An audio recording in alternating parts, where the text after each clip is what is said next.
The WIEN Women podcast series is an initiative of the Women in Energy Network and features carefully curated conversations with female entrepreneurs and professionals across the oil, gas, power, and renewable energy sectors in Africa.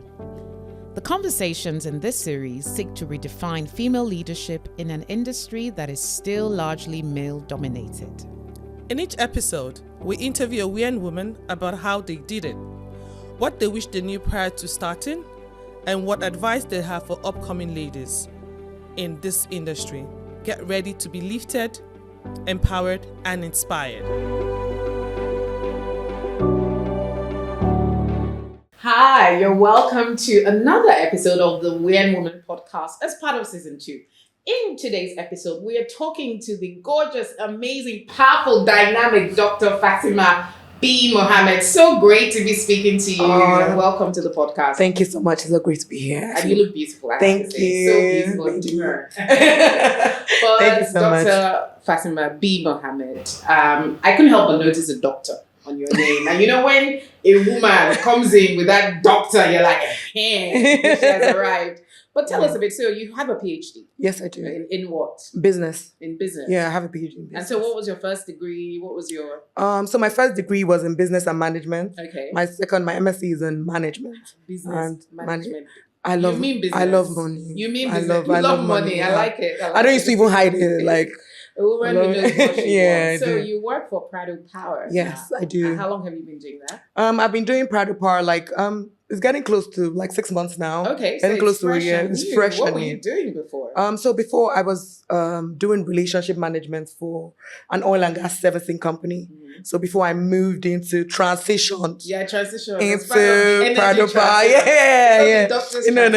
But that's a really important point because the world is transitioning anyway. So you're actually at the heart of a really important global trend and dynamic.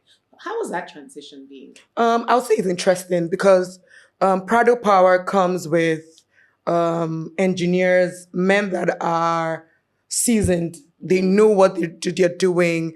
And, it's been interesting because they're ready to teach you. Okay. If you're ready to ask for help and learn. And also, climate change, clean energy, sustainability, and you're using the sun, it's easier and it saves cost as well. So why not? Yeah. Okay, and I couldn't help but notice, you said men. And, this is part of the Women in Energy Network. So clearly you're in a space that is dominated by men. Yes. Tell us, and that space is not just in the renewable energy sector. When you were in the oil and gas space as well, what was that journey like? Being a woman who's obviously very qualified, very powerful, very strong, very outspoken. What was that journey like for you? Okay, so at the beginning, I felt really bad because sometimes, of course, when they look at a woman, they're like, oh, I'm not going to pick her, even if she knows what she's going to do. Let the man do it because the man is going to be able to, carry the weight. So sometimes I'm like, why don't you pick me? Like, pick me, come and pick me, But like now, I feel like I'm okay with it and I'm okay with asking for help and I'm okay with saying, oh, okay, I think I'm qualified for this and I'm okay with giving options. If you pick me, fine. If you don't pick me, fine. It's fine. But that doesn't mean I'm going to beat myself up because you didn't pick me. I know that I'm an exceptional person to be on your team. And if you don't see that, that's okay. That's on you. Yeah. So I don't let it get to me anymore. It's really interesting because from the time you walked into the room, I felt your energy. I noticed your passion, and I asked myself, where did this begin? Was there something about the way you grew up? Or just the environment? When you see people emerge with such a presence, you're like, must have had a really strong father. Just beating the book into them. But tell us, what gives you this confidence to really just pursue? Okay, so I'll say my late mom. Okay. My mom is, my mom and my dad, actually, my dad was, of course, I come from an oil and gas family. So my dad has always been in that sector. And even my second mom, that's like my mommy now, she has always been in that sector as well. Okay. So I come from they don't call them intrapreneurs where they are working their 9 to 5, but they are always about like doing business. And my mom was about, like, she's always about, if you're doing anything, make sure you're doing it well. Don't do it like haphazard. Came from that confidence. And to be honest, I keep telling people, being with those kind of parents, watching them have that entrepreneurial kind of thing. And to be honest, actually, I repeated in high school. Oh, wow. Yes, in JS2. Oh my God. I repeated. And the school, of course, school is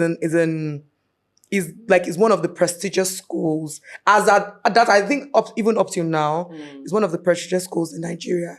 And repeating in that school was like a big deal. Like you don't repeat, you know. And when I did that, I think what it did to me was, because I remember there was an English teacher in the school that told me repeating is like writing an essay. This essay is bad, go and write it again. And it's okay to repeat. So I feel like it has also helped me also transition. Like if I fail at something, I'm like, oh, okay, it's just like writing an essay, I'll just do it again. So I've of course I've failed in different things. But as I said, my foundation, my parents put in a lot of love, confidence, a lot of you can't do energy. Especially, I would give it to my dad and my mom.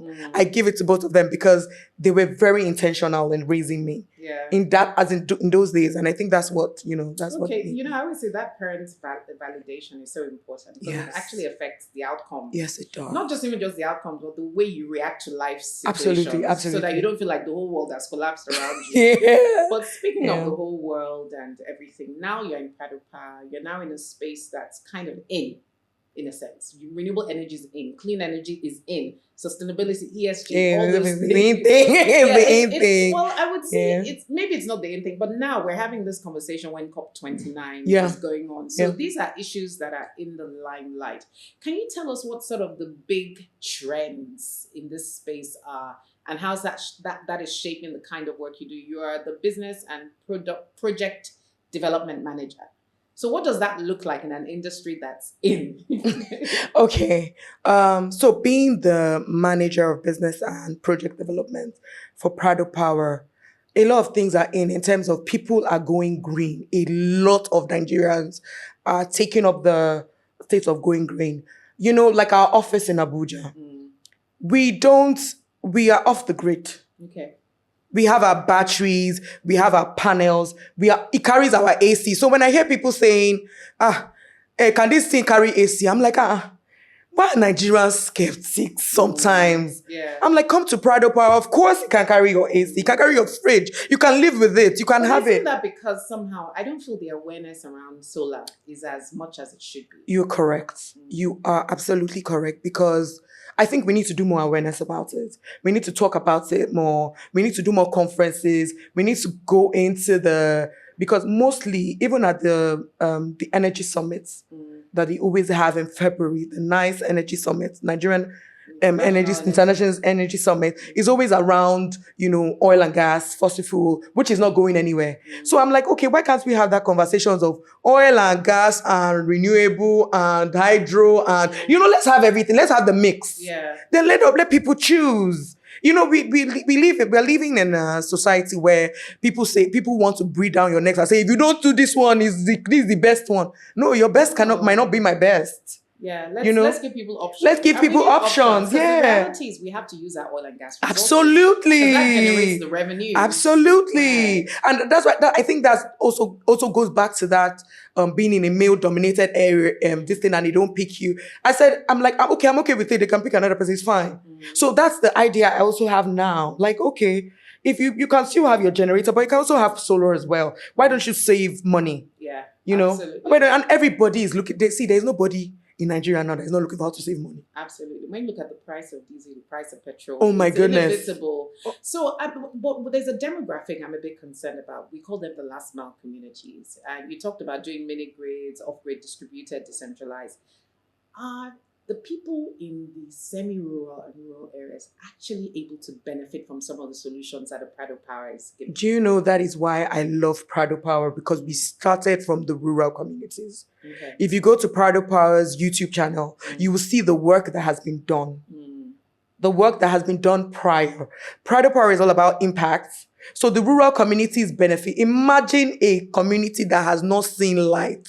The funny thing is that, when you come from, I would not call it a privileged, because that's what it is, background, where you are bred and buttered, and your parents, there's DSTV, you're watching Cartoon Network. You don't know what is happening on the other side. There are people that haven't seen light. There was a woman that was saying that she still used to use what's the name of that thing? The olden days grinding. Mortar and this thing to be grinding her tomato to cook food. Wow.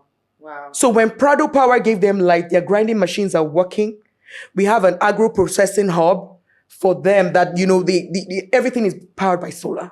Indeed. So the rural communities, they are benefiting. And even REA is doing a lot to make sure, Electrification Agency, they're doing a lot to make sure that, everybody is aware that you can actually use renewable. You can save costs.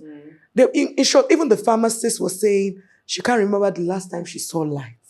And I'm like, this is something that we take for granted. Like, they always give us light. Like, we have I won't lie.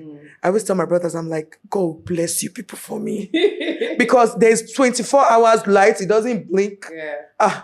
Even my sister in Lagos, house, and I'm not paying unit. There's 24 hours light. There's solar, That's just the power of renewable. Oh my goodness. It's such a transformational industry. So, looking at your career journey, I would kind of describe you're in a happy place now in terms of you seem to find passion and purpose in your work. Yeah. There are a lot of women who are not where you are now.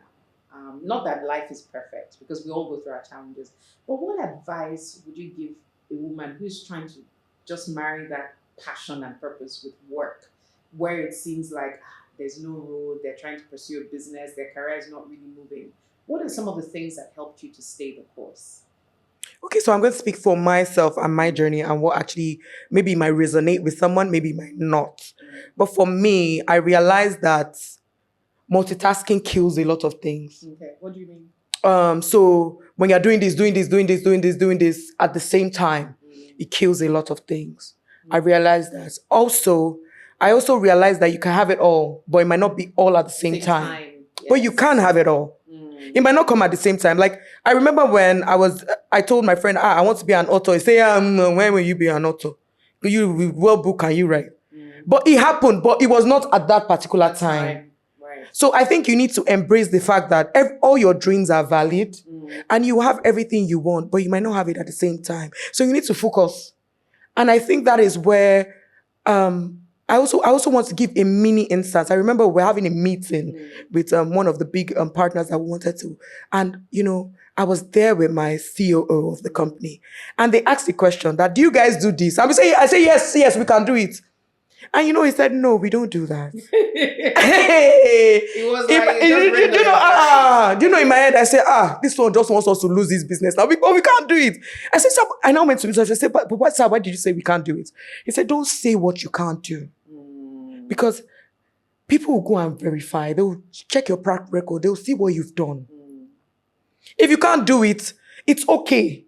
And if they get anybody else to do it, it's fine. The work we have on our plate is already much. Yeah. But somebody will say, oh, yes, I can do it. Oh, do you supply this? Oh, yes, I do it. You do that. Meanwhile, you now almost kill yourself. You will kill your burnout. Yeah, absolutely. Burnout. And me as a woman, we understand that burnout thing because a lot. You're juggling a lot of things. Absolutely. You're juggling, your personal stuff. You're juggling your family. You're juggling your husband, your kid, your school. You have to, the nanny. Your house girl just went for holiday and she not come back. You are going crazy. Yeah. Then you're not saying, oh, you can do this. Your clients will not ask you, oh, can you deliver 20 lamps tomorrow? You be like, yes. You collect the money and you don't deliver. Indeed. Not a good. In fact, that would affect your credibility and your reputation. Nobody wants to do business with you. Very interesting. I've learned so much through this. Now, you're in the Women in Energy Network for a reason. What do you see as the benefit of a network like the Women in Energy Network? When did you join? What has your experience been like? I'll keep praising the ES, the Executive Secretary of Women in Energy, because her hand-holding is, she doesn't just do it for me. I feel like she does it for every woman that she sees, because, as an elder, they will say what an elder can see sitting down, that she sees that, oh, this person has something. Yeah. I joined the Women in Energy Network early this year, and my transition has been spectacular. Okay. The jobs, the network, the people that you meet. And when people say women do so, I always laugh. I'm like, come to Women in Energy Network. Nice. Are you in a network that supports women?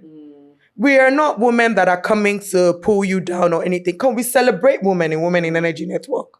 At WIEN, we celebrate women.